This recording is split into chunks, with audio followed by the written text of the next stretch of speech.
Good day and welcome to the very first edition of Tom and Ben News. Now here are the headlines. Putin turned Russia election hacks in Trump's favor, says US officials. Aleppo evacuation suspended, leaving thousands trapped. And Facebook finally gets serious about fighting fake news.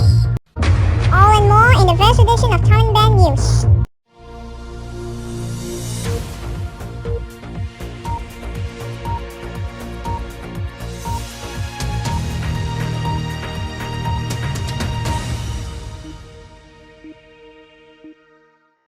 Good day and welcome to the first edition of Tom and Ben News. Now here are the news. Russian President Vladimir Putin supervises intelligence agencies' hacking of the US presidential election and turned it from a general attempt to discredit American democracy to an effort to help Donald Trump, 3 US officials said on Thursday. U.S. intelligence agencies' conclusion that Russia tried to influence the election by hacking people and institutions, including Democratic Party bodies, has angered President-elect Trump, who says he won the November 8th vote fairly. Russian officials have denied accusations of interference in the U.S. election. Separately, a senior White House official said on Thursday that Putin was likely to have been aware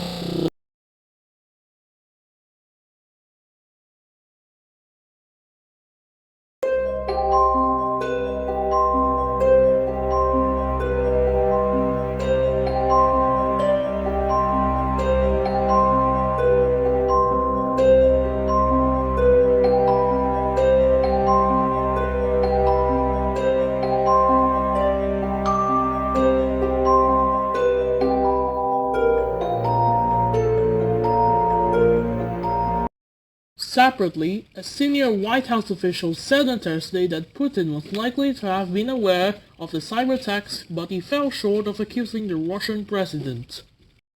Meanwhile, Aleppo evacuation has been suspended, trapping thousands of people.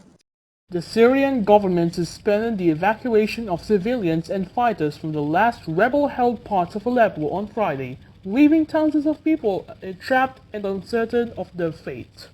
Appeals came in from around the world for the evacuation to resume, with UN Secretary General Ban Ki-moon warning that Aleppo had become a synonym for hell.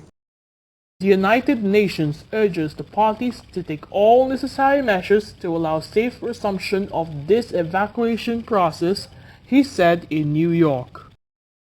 Turkish President Recep Tayyip Erdogan also called for all sides to respect the Aleppo deal.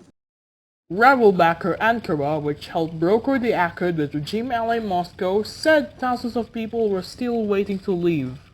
Turkey and a Syrian military source said the evacuation had been suspended but was not yet over, while Moscow insisted the operation was now complete with all women and children moved from the city. Amid the confusion, a convoy of evacuees that had already left the east when the operation was suspended was forced to turn back, an AFP correspondent said. And finally, Facebook gets serious about fighting fake news.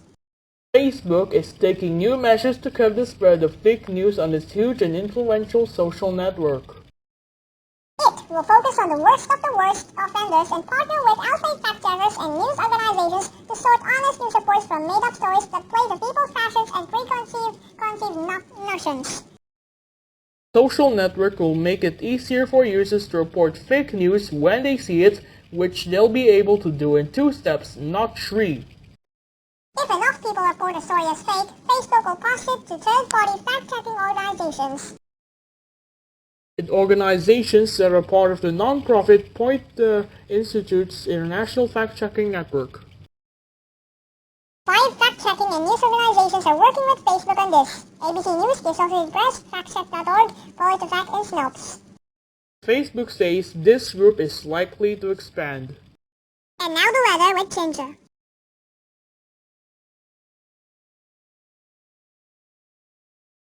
Good day, this is Ginger and welcome to the weather.